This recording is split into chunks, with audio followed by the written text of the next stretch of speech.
जो आज हम करेंगे क्लास 9th का विज्ञान विषय का 2020 मार्च का पेपर। आइए करते हैं।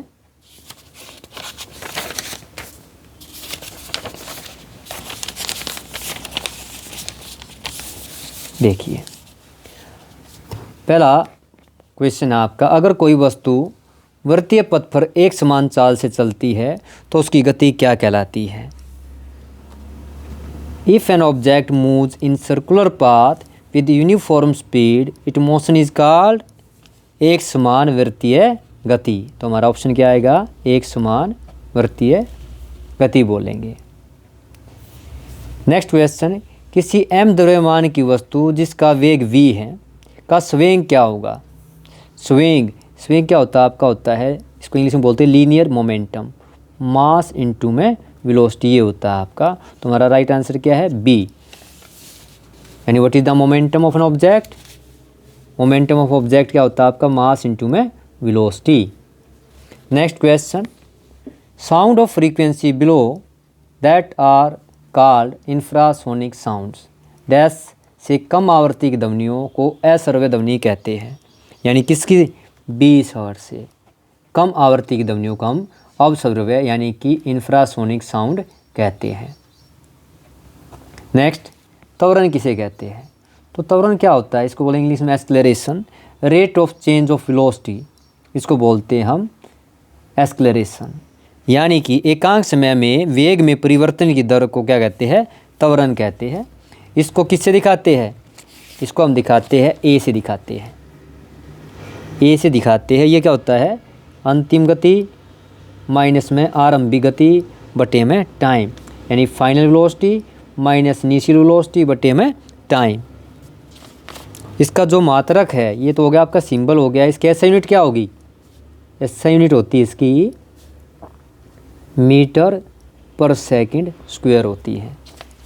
नाउ नेक्स्ट क्वेश्चन, जब कोई गतिशील बस अचानक रुकती है तो आप आगे की ओर झुक जाते क्यों?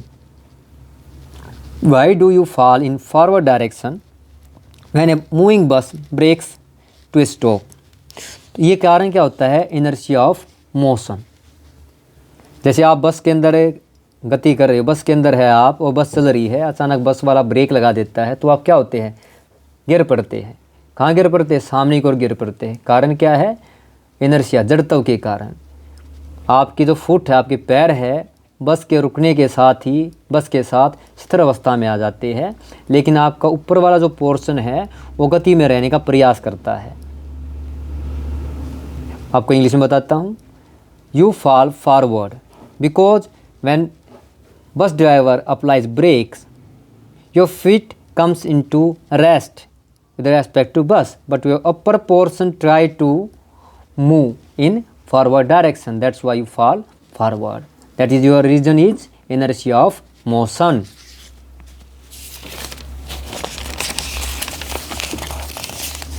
Next question. अब की बार क्या है? ये आपका पोर्शन डिलीट कर दिया गया है, ध्वनि तरंगों के परावर्तन के, ये आपके सिलेबस में नहीं है। नेक्स्ट क्वेश्चन क्या है आपका? देखिए, ये न्यूमेरिकल है, ये हम करेंगे आपका। तो देखिए हमारा क्या दिया गया है? किसी ऊर्ध्वाधर दिशा में ऊपर की ओर फेंकी गई एक गेंद 6 सेकंड पश्चात फेंकने वाले के पास वापस लौट आती है। तो ये किस वेग से ऊपर फेंकी गई? गेंद द्वारा पहुंची गई अधिकतम ऊंचाई कितनी है? 4 सेकंड के पश्चात आपकी गेंद की स्थिति क्या है? तो हम क्या करते हैं, जैसे हमें पता है आपकी इनिशियल वेलोसिटी, माना आपका जो आरंभिक, जो हम बात करते हैं, जो आपका क्वेश्चन है आपका 7 जो है क्या है? इनिशियल वेलोसिटी यानी आरंभिक गति को दिखाती है आपकी। मान ली आपको निकालना है अभी आपका, तो ये हमें पता नहीं कितनी हमें निकालनी है, मीटर पर सेकंड है। तो जो आपकी हम बात करते हैं, जब देखिए आपकी ऊपर फेंकते 6 गेंद 6 सेकंड के पश्चात फेंकने वाले के वापस लौट आती है। तो जो हमारा है फाइनल वेलोसिटी, अगर आपने बॉल को यहाँ से फेंका, ऊपर की तरफ फेंका है, तो इनिशियल वेलोसिटी हमें पता नहीं निकालनी कितनी। यहाँ पे जब अंतिम यहाँ पहुँचेगी, मैक्सिमम ऊंचाई पे जाएगी, तो वेलोसिटी क्या हो जाएगी आपकी? 0 हो जाएगी। तो जो समय लगा जाने में और आने में ये हमेशा बराबर होता है। तो टोटल टाइम जो लगा 6 सेकंड लगा है। तो गेंद को यहाँ से यहाँ तक जाने में कितना टाइम लगा आपका? यानी ऊंचाई तक, मैक्सिमम ऊंचाई तक ये आपका टाइम लगा इसको मैक्सिमम ऊंचाई तक 6/2 सेकेंड लगा। हमारी एक्सेलरेशन ड्यू टू ग्रेविटी जो होती है जी की वैल्यू होती है ऊपरी तरफ जाती है, ये नेगेटिव होती है 9.8 मीटर पर सेकंड स्क्वायर होती है। हमें निकालना है पहला क्वेश्चन है आपका किसी वेग से ऊपर फेंकी यानी कि इनिशियल वेलोसिटी निकालनी है। तो हमें पता है एक फार्मूला आता है v = u में at। फाइनल वेलोसिटी कितनी है अंतिम मैक्सिमम ऊंचाई पे कितनी है 0 है आपकी, ये इनिशियल वेलोसिटी में निकालनी है आपका। ये कितना आपका माइनस का 9.8 एक्सेलरेशन की वैल्यू है। टाइम कितना है आपका टाइम 3 है। तो अगर हम देखेंगे यहाँ से आप इसको सोल्व करेंगे कितनी आ गई आपकी, ये आपकी 29.4 मीटर पर सेकंड आएगी, आपको निकाल लेना है। नेक्स्ट क्वेश्चन क्या आपका देखिए, गेंद द्वारा पहुंची गई अधिकतम ऊंचाई यानी कि ये ऊंचाई निकालनी है सबसे ज़्यादा क्या है, ये डिस्टेंस निकालना है कि यहाँ से लेके यहाँ तक ये ऊंचाई कितनी है, मैक्सिमम ऊंचाई जो निकालनी है आपको। तो आपको एक फार्मूला और आता है, वो क्या आपका ऊंचाई वाला क्या है, डिस्टेंस वाला क्या फार्मूला आपका s ut + ½ at²। अब u हमें पता है 29.4 अभी निकाला था आपने। टाइम कितना है 3 सेकेंड है। हाफ ये कितना 9.8 है। 3 का स्क्वायर, इसको आप हल करेंगे ये लगभग आपकी कितनी आएगी करिए 88.2, ये आपका हो गया हाफ माइनस 9.8 ये 9, आप इसको हल करेंगे ये आ गया 88.2, इससे आपका हटाना चाहेंगे ये हो गया 4.9, मल्टीप्लाई करेंगे आप इसको हो गया आपका 44.1, यानी आपकी कितनी आ जाएगी आपकी टोटल, इसको घटाएंगे आ जाएगा लगभग 44.1 मीटर। तो जो अधिकतम ऊंचाई है गेंद ने यहाँ से लेके यहाँ तक तय की कितनी है 44.1 है। अब नेक्स्ट लास्ट जो इसका हिस्सा 4 सेकंड पश्चात गेंद की स्थिति बतानी है आपको। तो देखिए वही बात है आपकी, जब यहाँ पे हम टाइम निकालेंगे अगर आप बात करते हैं 4 मतलब गेंद की प्रारंभिक वेग यानी कि इनिशियल वेलोसिटी क्या मान लेंगे आप, तो आपका तीसरा केस है मान लो आपका हो गया 0, क्योंकि देखिए ना हमने क्या कहा है गेंद द्वारा पहुँची गई 4 सेकंड पश्चात गेंद की स्थिति, तो स्टार्टिंग में यहाँ गई आपकी तो वापस यहाँ से नीचे आएगी आपकी 3 सेकंड ऊपर जाने में, फिर वापस क्या नीचे आने में। तो हमारा जो लगेगा टाइम, जो हमारा टाइम कितना है भाई 3 तो जाने में लगता है, चौथा क्या आपका यहाँ तक आने में यानी 1 सेकंड के अंदर जो आपका, तो जो टाइम हमारा कितना है ये आपका 1 सेकंड है। और जी कितना आप पॉजिटिव लें क्योंकि नीचे की तरफ आ रही है 9 मीटर पर सेकंड स्क्वायर हो गया है। तो जो हमारा वैल्यू होगी, अब जैसे मान लीजिए इनिशियल हम मानते हैं वहाँ पे इस पॉइंट पे क्या है इनिशियल यहाँ से मान लेते हैं 0 हो गई है, यहाँ नीचे तक आते वक्त तो क्या है 0, क्योंकि अब हम क्या मान रहे हैं कि यहाँ पे मैक्सिमम ऊंचाई पे आरंभिक गति मान रहे हैं। ये कितनी मान ली हमने u मान लिया, आप इसको ui मान लीजिए, अलग सिंबल ले लीजिए। तो हमारा क्या हुआ आपका, अब रख दिए उसी फार्मूले में s हो गया ut + ½ at², ये तो हो गया 0, ठीक है। टाइम कितना 1 सेकेंड है, हाफ 9.8 टाइम 1 का स्क्वायर है, आप इसको करेंगे कितना आ गया 4.9 मीटर। तो देखिए आप यहाँ से लेके यहाँ तक जाने में जो ऊंचाई तय की है होती 44.1 और यहाँ से नीचे आने कितना हो गया आपका, यानी देखिए यहाँ से यहाँ आने में ये आपकी कितनी होगी 4.9 मीटर। तो यहाँ से लेके यहाँ तक की ऊंचाई कितनी होगी आपकी, तो स्थिति क्या गेंद की स्थिति जो आएगी, गेंद की जो स्थिति होगी ऊंचाई होगी वो कितनी होंगी आपकी 44.1 माइनस में 4.9 39.2 मीटर होगी। अब अगर आपका देखिए अगला क्वेश्चन है, जब आप साइकिल चलाते हैं तो कौन सी ऊर्जा रूपांतरित होती है, what are the various energy transformation that occur when you are riding a bicycle. तो देखिए जब हम चलाते हैं तो क्या होती है, पेशीय ऊर्जा क्या होती है गतिज ऊर्जा में बदलती है। अगर मैं यहाँ लिख दूँ आपकी पेशीय ऊर्जा किसमें बदलती है, आपकी गतिज ऊर्जा में बदलती है, गतिज ऊर्जा में बदलती है। Muscular energy change into kinetic energy. ऊर्जा का संरक्षण नियम लिखिए, 2 मार्क्स में ये पूछा गया है, बड़ा आसान सा है। कुल ऊर्जा क्या रहती है हमेशा आपकी स्थिर रहती है, कांस्टेंट रहती है, इसी को ऊर्जा संरक्षण कहते हैं। कहते हैं ऊर्जा को न तो बनाया जा सकता है न ही नष्ट किया जा सकता है, इसका बस क्या एक रूप से दूसरे रूप में रूपांतरण किया जा सकता है। Write the law of conservation of energy, energy can neither be created nor be destroyed, it can only transform one form to another. Next is स्थिर ऊर्जा क्या है? स्थिर ऊर्जा के दो उदाहरण दीजिए। तो क्या है आपकी, क्या है, किसी वस्तु में उसकी स्थिति के कारण समाहित ऊर्जा को हम स्थिर ऊर्जा बोलते हैं। इसका सूत्र होता है mgh होता है। तो आपका क्या है, what is potential energy? Energy possessed by body due to its position. Formula क्या है इसका? mgh है। और आपका इसका एग्जाम्पल देना है। तो एग्जाम्पल क्या है?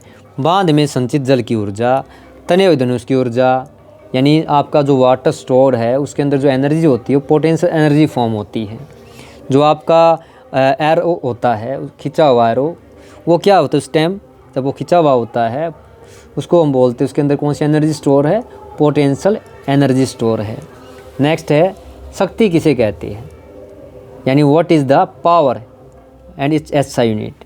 तो हमारा जो आपका पावर है, पावर यानी शक्ति, ये कौन सा चैप्टर है आपका? कार्य ऊर्जा वाला है। तो क्या होगा? कार्य बटे में समय, मीन्स क्या है? Work by time. तो जो इसकी यूनिट होती है पावर की, इसको इंग्लिश में लिखे पावर, ये होती है हमारे एसआई यूनिट होती है इसकी, वाट होती है, वाट। नेक्स्ट क्वेश्चन है आपका, दो लड़कियां जिनमें से प्रत्येक का भार 200 न्यूटन है, एक रस्से पर 4 मीटर की ऊंचाई तक चढ़ती है। इस कार्य को पूरा करने में एक लड़की ए 10 सेकंड का समय लेती है, जबकि लड़की बी 30 सेकंड का समय लेती है। प्रत्येक लड़की द्वारा व्यय की गई शक्ति ज्ञात कीजिए। 2 girls each of weight 200 newtons climb up a rope through a height of 4 metre. Girl A takes 10 second while B takes 30 seconds. To accomplish this task, what is the power expended by each girl? हमें निकालना है। तो देखिए कैसे निकालेंगे आप, इसके अंदर बड़ा आसान सा क्वेश्चन है। पहले हम लड़की ए का निकाल लेते हैं। तो देखिए जो हमारा है, पहले क्या कर लेते हैं, जो आपकी ए है, ये ए गर्ल है या लड़की है, इसके द्वारा क्या निकालेंगे? पावर यानी कि शक्ति निकाल लेंगे। तो जो इस लड़की ए का जो भार होगा, यानी ए का जो भार यानी कि वेट होगा, द वेट ऑफ गर्ल ए, वो क्या होगा आपका? mg होगा। और mg कितना हो गया आपका? यानी 200 न्यूटन आपको दिया गया है। और जो आपका विस्थापन यानी कि क्या बोल, डिस्प्लेसमेंट, वो कितना दिया गया है? 4 मीटर दिया गया है। और जो टाइम दिया गया है, टाइम यानी कि समय दिया गया है, वो आपको दिया गया है कितना? 10 सेकंड दिया गया है। तो देखिए हमें पता भी, ये निकाला भी आपने, तो निकालने क्या? पावर निकालनी। तो पावर क्या हो गया? हमें पता है जो कार्य होता है यानी वर्क होता है फोर्स इंटू में डिस्प्लेसमेंट, यानी कि कार्य गुना में या आपका बल गुना में विस्थापन होता है बटे में टाइम। तो F कितना है? mg और S यानी mgs/t। तो mg है 200 न्यूटन, जो आपका डिस्प्लेसमेंट यानी कि विस्थापन कितना है? 4, और टाइम कितना आपका? 10 सेकेंड। कितना आ जाएगा? आप काटेंगे इसको, ये आपका हो गया 80 वाट आ गया। अब सेकंड क्या? बी के लिए निकालेंगे। तो जो बी का भार है यानी वेट है, mg है, वो कितना है आपका? ये भी 200 न्यूटन दिया गया है। और हमारा जो इसके अंदर विस्थापन यानी कि ऊंचाई है, डिस्प्लेसमेंट है, अगर हम बात करें जो आपका डिस्प्लेसमेंट ऊंचाई है, ऊंचाई कह ले, विस्थापन कह ले, इसको लेके गए हम, विस्थापन ऊंचाई कह ले, ये कितना है आपका? ये दिया हुआ आपको 4 मीटर दिया गया है। अब हमारा जो है, अब आपके अंदर जो टाइम दिया गया है, इसके अंदर टाइम यानी समय दिया गया है, जो बी गर्ल है वो कितना है? 30 सेकेंड है। पावर क्या है अभी आपको पता ही, मतलब पावर P1 थी तो P2 होगी है, सेम हुआ आपका। तो 200 न्यूटन इनटू में कितना है आपका? ये 4 हो गया है, बाई में टाइम कितना है? 30 है। आप इसको काटते हैं, कितना आ गया आपका? 800 बाई में 30, यानी कि आपका लगभग आएगा ये 26.6 आ गया वाट। हमें बताना क्या था कि किसकी जो है शक्ति जो व्यय हुई है, वेस्ट हुई है, ज़्यादा है। तो हमें दिखाई दे रहा है क्या है? ए की क्या पावर, जो पावर है ए की ज़्यादा किससे, पावर ऑफ बी से। नेक्स्ट क्वेश्चन है आपका, देखिए केमिस्ट्री के 1 मार्क्स के क्वेश्चन आपके।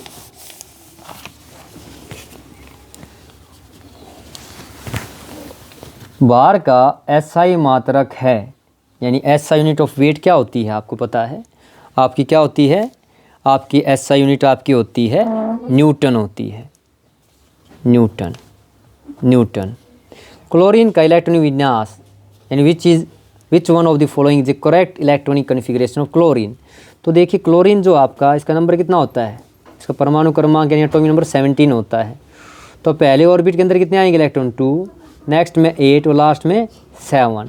तो राइट कॉन्फ़िगरेशन कौन सी होगी आपकी, बी। अगला है नेक्स्ट, बर्फीले जल से भरे गिलास की बाहरी सतह पर जल की बूंदें क्यों नजर आती हैं। तो देखिए ये आपका पोर्शन जो है आपकी बार हट गया है आपका, तो ये आपको नहीं करना है।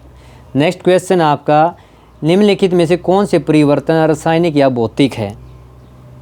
तो देखिए यानी which of the following are chemical और फिजिकल चेंजेस। खाना पकाना ये कैसा होता है, रासायनिक होता है, रासायनिक, यानी कि क्या बोलते हैं इसको, केमिकल। मक्खन का एक बर्तन में पिघल जाना ये क्या होता है, एक भौतिक परिवर्तन है। भौतिक क्या होता है आपका, फिजिकल, यानी melting of butter in a pan known as physical change है आपका। नेक्स्ट है जल का उबल कर वाष्प बनना, तो ये क्या होता है आपका, ये भी भौतिक परिवर्तन होता है, क्योंकि उसका क्या अवस्था बदलती है, उसके केमिकल कोई चेंज नहीं होता है। यानी boiling of water to form steam क्या है ऐसा आपका, ये आपका फिजिकल चेंज है। नेक्स्ट है लकड़ी और कागज़ का जलना, ये कैसा है, रासायनिक परिवर्तन है, रासायनिक यानी कैसा है आपका, केमिकल। नेक्स्ट है विलन क्या है, विलन के गुण लिखिए। तो देखिए आपका जो विलन है आपका, ये होता क्या है, 2 या 2 से अधिक पदार्थों का समांगी मिश्रण क्या कहलाता है आपका, विलन कहलाता है। इसने क्या पूछा आपसे, विलन के गुण भी पूछे हैं। तो हम बता सकते हैं विलन कैसा है, एक समांगी मिश्रण है। विलन के कण क्या होते हैं, बहुत छोटे होते हैं, लगभग 1 mm से भी छोटे होते हैं। इसे इन कणों को आँखों से नहीं देखा जा सकता। अब मान लो देखिए, अगर इसी को हम करते हैं, इंग्लिश में पढ़ते हैं, what is a solution, right it properties of solution. तो कैसा है, solution is a homogeneous mixture of 2 और मोर सब्सटेंसेस। अगर प्रॉपर्टी की बात करते हैं, a solution is a homogeneous mixture, a solution is stable, the particle of solution are smaller than 1 nanometre, very small होता है। The solute particle can not be separated from the solution by ordinary process. तो ये आपका क्या था, villain यानी कि solution के बारे में। नेक्स्ट क्वेश्चन है आपका, उदाहरण के साथ व्याख्या कीजिए द्रव्यमान संख्या, इसको बोलते हैं मास नंबर। तो जैसे मान लीजिए सोडियम है आपका, ये नीचे वाला क्या होता है, परमाणु क्रमांक, ये क्या होता है, परमाणु द्रव्यमान होता है। तो क्या होता है परमाणु द्रव्यमान, किसी भी एटम यानी कि परमाणु के, और ये नाभिक है, बीचों बीच नाभिक है, ये नाभिक है, इसके अंदर क्या होते हैं, प्रोटॉन होते हैं और न्यूट्रॉन होते हैं। तो प्रोटॉन जमा न्यूट्रॉन की संख्या का जो जोड़ होता है, इसको बोलते हैं द्रव्यमान संख्या, यानी सम ऑफ प्रोटॉन जमा न्यूट्रॉन, यानी प्रोटॉन पॉजिटिव चार्ज होता है, न्यूट्रॉन आपका न्यूट्रल होता है, इसको बोलते हैं हम मास नंबर या एटॉमिक मास।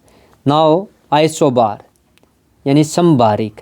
तो समभारिक क्या होता है, वे भिन्न भिन्न तत्व के परमाणु होते हैं जिसकी परमाणु संख्या तो भिन्न भिन्न होती है लेकिन उनकी द्रव्यमान संख्या समान होती है, यानी आपका समभारिक, समान है भार जिसका। जैसे आपका कैल्शियम होता है, मान लीजिए इसका मान लो परमाणु क्रम 20, ये 40, आर्गोन ले लेते हैं 18, 40, यानी देखिए मैं लिख दूँगा दोबारा, कैल्शियम 20, 40, ऐसे आर्गोन है आपका 18, 40। यू कैन सी हियर, देखिए सकते हैं परमाणु क्रमांक यानी कि एटॉमिक नंबर क्या है, डिफरेंट है, लेकिन आपका एटॉमिक मास यानी कि क्या है, आपका परमाणु द्रव्यमान समान है। यानी क्या होता है, संभारिक किसी भिन्न भिन्न तत्व के परमाणु जिनका, ये भिन्न भिन्न है, देखिए आपका परमाणु संख्या समान है, परमाणु द्रव्यमान समान होता है।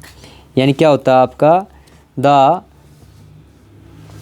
Atoms of different element having different atomic number but same mass number. ये इसके एग्जाम्पल है। नेक्स्ट क्वेश्चन, निम्नलिखित सूत्रों द्वारा प्रदर्शित यौगिकों के नाम बताने हैं। यानी इसका क्या नाम है, के होता पोटेशियम, ये पार्ट को बोलते हैं सल्फेट। तो नाम क्या हो गया इसका, पोटेशियम सल्फेट।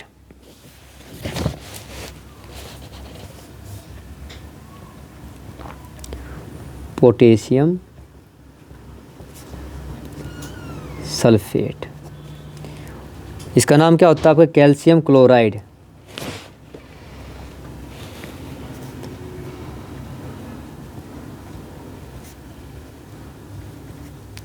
कैल्शियम क्लोराइड, ठीक है। इंग्लिश में लिख देता हूँ, पोटेशियम सल्फेट। इसका नाम क्या हो गया, कैल्शियम क्लोराइड। नेक्स्ट क्वेश्चन आपका है, नाइट्रिक अम्ल के आणविक द्रव्यमान का परिकलन कीजिए। यानी कि calculate the molecular mass of nitric acid. आपको इसका क्या निकालना है, आपको इसका मोलिकुलर मास निकालना है। यानी देखिए आपका क्या, HNO3। तो हमें क्या निकालना है, इसका आणविक द्रव्यमान कैसे निकालेंगे। जो हाइड्रोजन होता है इसको अलग अलग कर लीजिए। हाइड्रोजन का जो एटॉमिक मास होता है 1 होता है। जो आपका नाइट्रोजन होता है इसका कितना होता है, 14 होता है। जो आपका ऑक्सीजन होता है इसका कितना होता है, 16 होता है। तो देखिए हाइड्रोजन कितने हैं, 1 है। नाइट्रोजन कितना, 1 है। और ऑक्सीजन कितने, 3 है। यानी 3 × 16। तो कितना हो गया आपका, 114 + 16 = 48। टोटल जोड़ेंगे कितना आ जाएगा आपका इसका, 63। तो क्या होगा इसका आणविक द्रव्यमान का ही है, या इंग्लिश में बोलते हैं इसको क्या बोलेंगे आप, molecular mass of nitric acid 63 G। ये आपका होगा इसका मोलिकुलर मास यानी आणविक द्रव्यमान। नेक्स्ट क्वेश्चन आप देखिए, क्या आपका, what do you mean by mole, what is the value of 1 मोल। आपको इसके बारे में बताना है। तो मोल क्या है, किसी स्पीसीज़ के 1 मोल से अर्थ उस स्पीसीज़ की उतनी मात्रा से है जो ग्राम में उसके परमाणु आणविक द्रव्यमान के बराबर हो। और 1 मोल में कितना होता है, 6.022। यानी अगर हम बात करें 1 मोल के अंदर कितने होते हैं, हम लिख सकते, डायरेक्ट लिख देना है, कण उपस्थित होते हैं। यानी पार्टिकल कह लीजिए। पार्टिकल मीन्स क्या, अगर मान लो वो आपका अणु है तो अणु कह देंगे, अगर मान परमाणु तो परमाणु कह देंगे, यानी एटम या मॉलिक्यूल्स। अगला है आपका,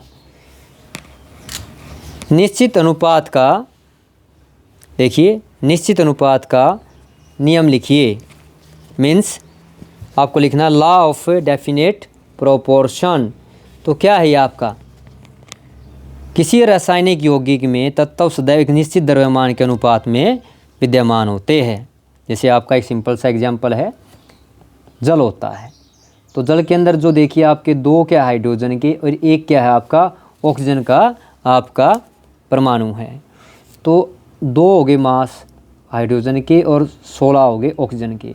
तो कितना हो गया, 1:8। यानी आपका यौगिक जल है जो उसके अंदर हाइड्रोजन ऑक्सीजन का द्रव्यमान हमेशा 1:8 होता है। स्रोत जल का चाहे कोई भी ले ले आप। अगर हम बात करें तो मैं आपको बताता हूँ, what is law of definite proportion. Law of definite proportion state that in a chemical substances the element are always present in definite proportion by mass.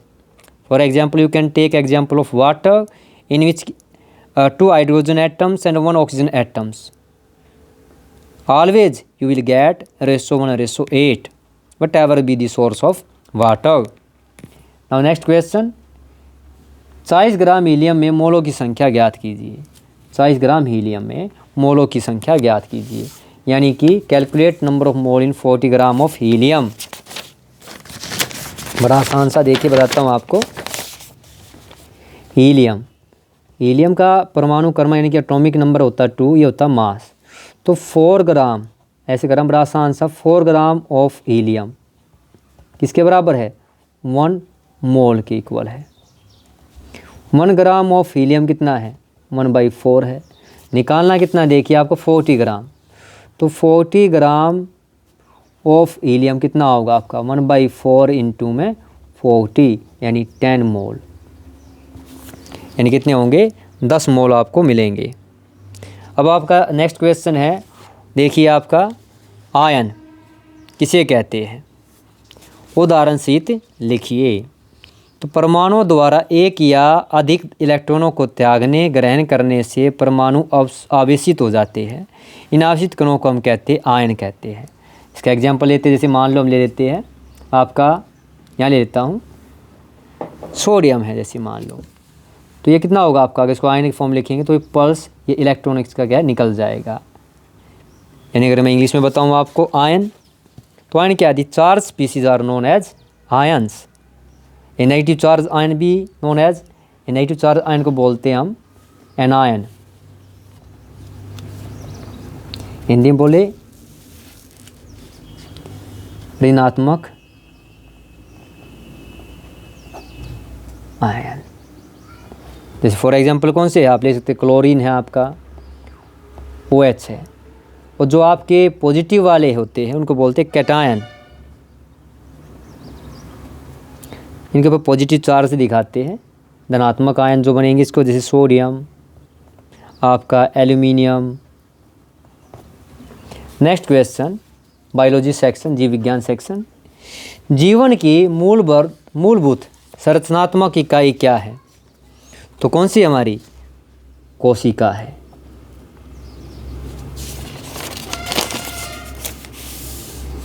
The fundamental organisation of unit of life is cell. मेंढक का हृदय कितने कक्षीय होता है? तो जो मेंढक का हृदय होता है, यानी कि आपका how many heart chambers frog have? 3 chamber होता है।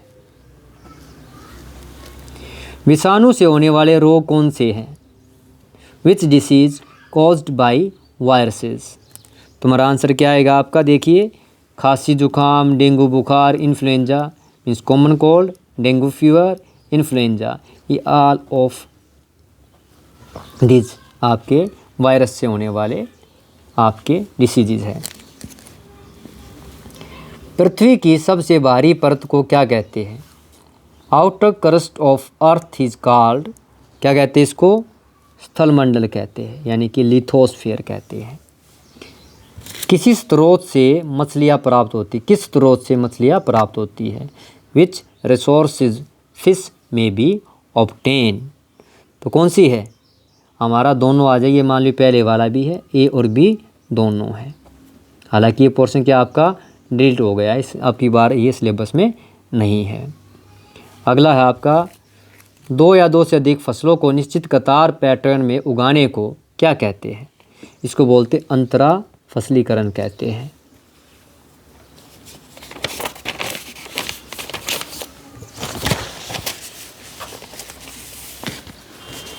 Growing 2 or more crops in definite row pattern is known as intercropping बोलते हैं। सूक्ष्म पोषक तत्व है, माइक्रो न्यूट्रिएंट्स आर, कौन से है आपके? ये जिंक होता है। ये पोर्शन भी आपका क्या डिलीटेड है आपका। प्रोकैरियोटिक कोशिका, यूकैरियोटिक कोशिकाओं में 2 अंतर, ये पोर्शन भी आपकी बार के आपका डिलीट कर दिया गया। टॉपिक है आपका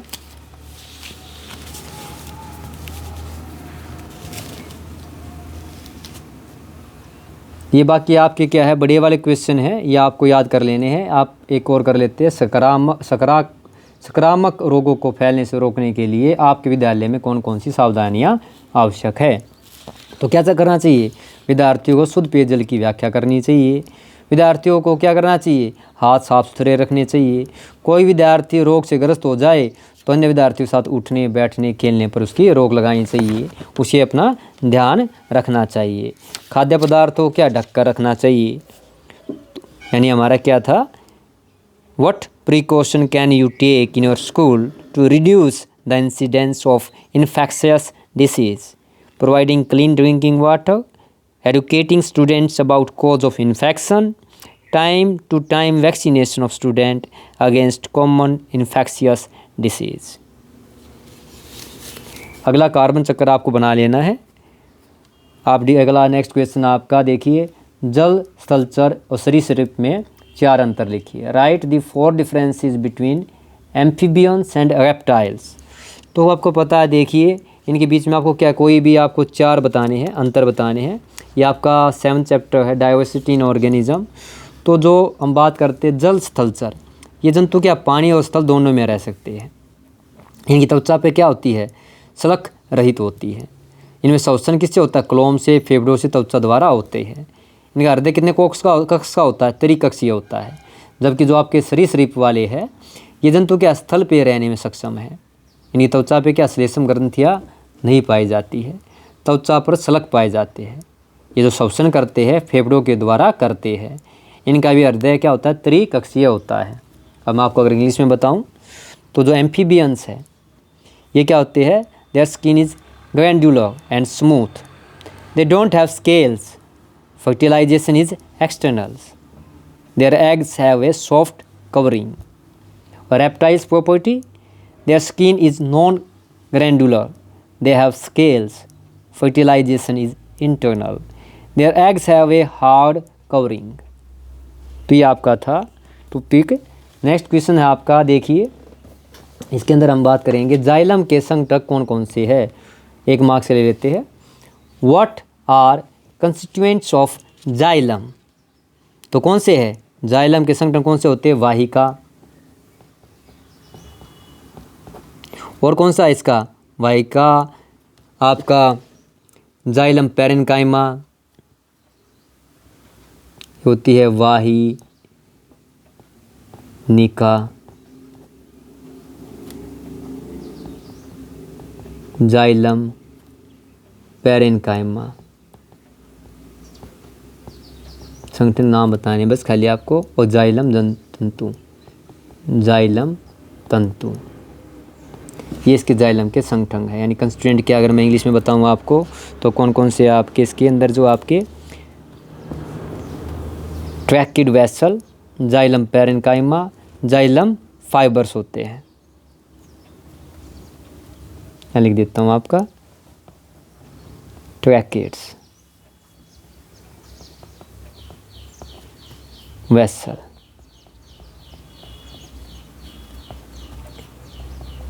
जाइलम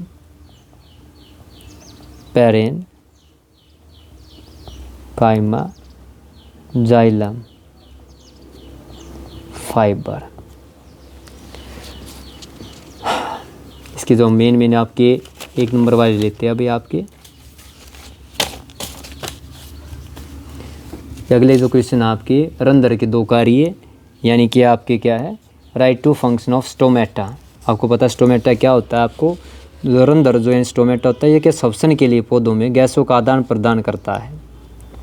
तो पौधे होते हैं उनके अंदर जो वाष्पोत्सर्जन की जो क्रिया होती है इन रंध्रों के द्वारा बाहर होती है। तो फंक्शन स्टोमेटा क्या हमारे, अगर मैं इंग्लिश में बताता हूँ आपको, what is are the function of stomata, exchanging gases with atmosphere, transpiration also take place through stomata. ये आपको डायग्राम बनाना है, किसका, न्यूरॉन्स का बनाना है, तो न्यूरॉन तंत्रिका का बनाना है। तो ये आपका था मेन कुछ क्वेश्चन थे पेपर के। इसको पूरा हल करके इसके ऊपर दिखाना आसान नहीं है। हमने 1 नंबर के क्वेश्चन का और कुछ न्यूमेरिकल्स का और कुछ जो क्वेश्चन बताए जा सकते थे मैंने आपको बताया। तो ये है आपका, इसके लिए आपको इसको याद कर लेना है, आपके आने वाले पेपर के लिए बड़ा ये लाभदायक है।